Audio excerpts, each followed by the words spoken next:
Hi, my name is Meghan Bright. I'm a physical therapist here at numbness Physical Therapy, and today I'm going to talk to you guys about carpal tunnel syndrome.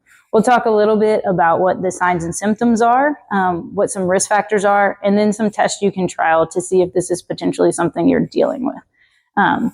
So carpal tunnel syndrome is irritation to the median nerve here at the wrist. So we basically have 8 bones at the bottom of the wrist are carpal bones. And then in between there, we have 9 tendons that kind of move the fingers such like this and the wrist forward. And then we have our median nerve. And then on top sits our flexor retinaculum. So when we get swelling or irritation under there, it can result in numbness and tingling in the palmar side of our first 3 digits and then half of our ring finger there.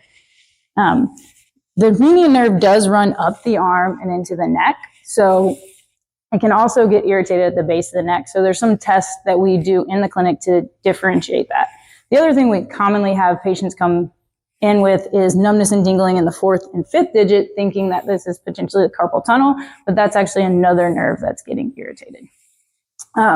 So carpal tunnel specifically, what you're going to see is some loss of strength in the thumb or even in our grip because our median nerve innervates those small little muscles in our thumb.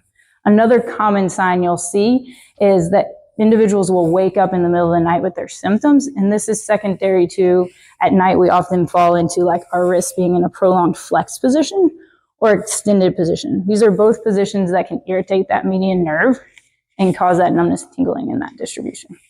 In severe cases, we will see muscle wasting or atrophy in this thenar eminence here, this bulk of muscle under here, and that's the muscles that move the thumb.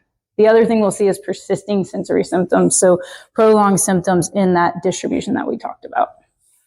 Some risk factors that make you a little more susceptible to this will be any sort of occupation that involves like a vibration tool, any sort of occupation where your wrists are going to be in that flexed or extended position for a prolonged period of time.